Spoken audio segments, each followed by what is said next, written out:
कक्षा 12th हिंदी का वितान का दूसरा पाठ है जूझ कहानी। इसके लेखक है आनंद यादव।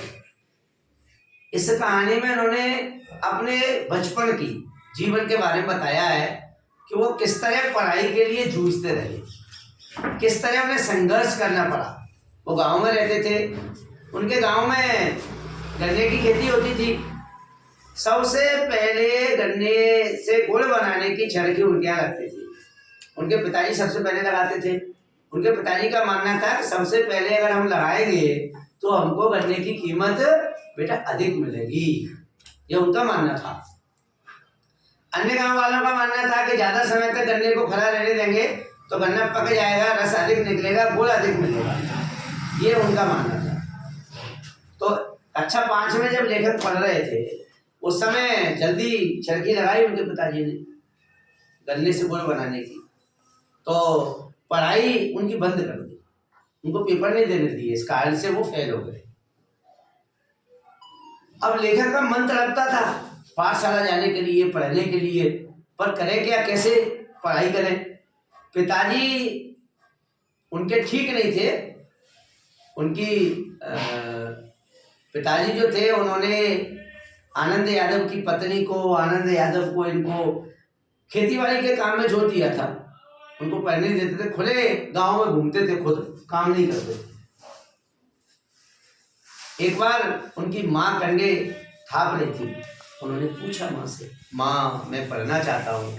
माँ बोली मैं तो बहुत चाहती हूँ, पर पढ़ाई की बात करते ही तुम्हारे पिताजी बरल्ला सुगर की तरह चिल्लाते हैं, वो पढ़ने नहीं देंगे तुमको।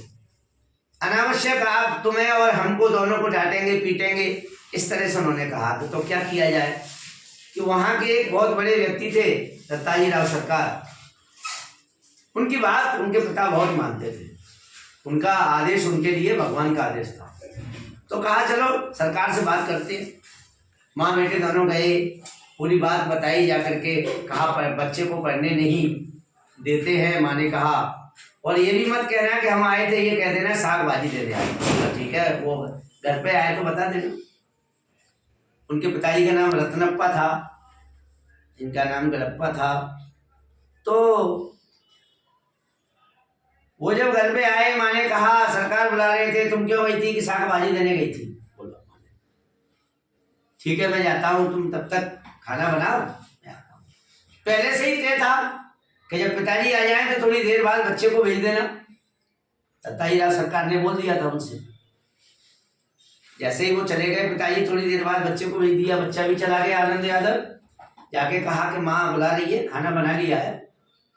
तो दत्ताजी राव सरकार ने उनसे कहा कि आप बैठ बेटा, कौन सी कक्षा में पढ़ता है, क्या नाम है तेरा? पूछने लगे। बोला पढ़ता नहीं। क्यों? पिताजी ने पढ़ाई, दादा ने पढ़ाई बंद करवा दी। दादा कहते थे उनसे, अच्छा बंद करवा दी क्या? क्यों?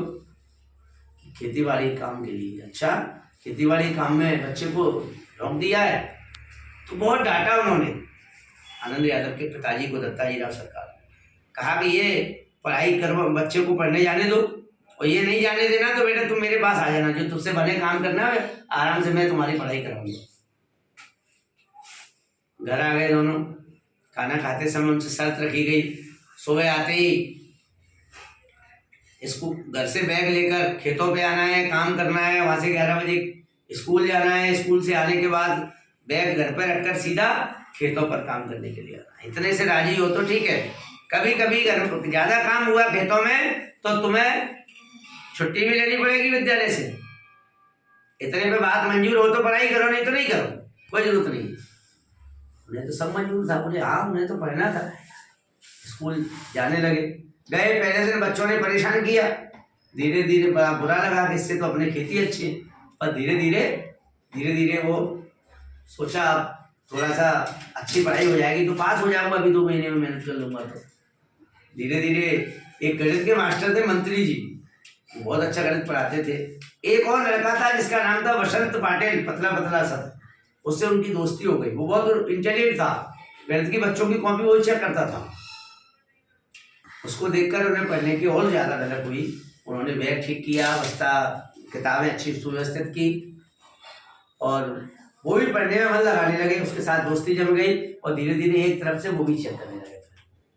इनके एक और टीचर थे, मराठी पढ़ाते थे, सौंदरगेकर मराठी जब पढ़ाते थे उनको तो गा गा के सुनाते थे, लय, स्वर, तुक, ताल, कहाँ मात्रा शुद्धि होती है, ये सब बताया करते थे।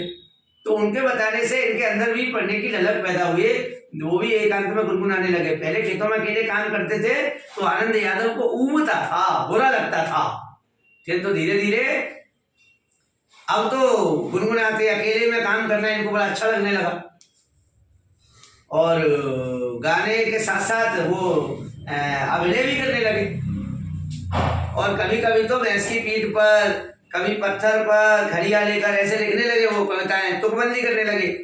और धीरे धीरे पढ़कर वो जानते थे कि अगर मैं पढ़ूंगा लिखूंगा नहीं तो खेती बाड़ी काम में यहीं के यही रह जाऊंगा, और 4 अगर अक्षर पढ़ जाऊंगा तो मैं कुछ बन जाऊंगा, मेरी इज्जत होगी समाज में, परिवार में, घर में, है ना, 2 पैसे हाथ आएंगे, कुछ कर लूंगा। और यही सोच करके वो पढ़ने लगा और पढ़ते पढ़ते आगे चल के बहुत बड़े जो है कॉलेज में प्रोफेसर हुए। आनंद यादव का जीवन के बारे में इसमें बताया है कि पढ़ने के लिए उन्होंने कितना संघर्ष किया। तो आप लोग भी ध्यान रखें, पढ़ाई पूरी ईमानदारी से करें।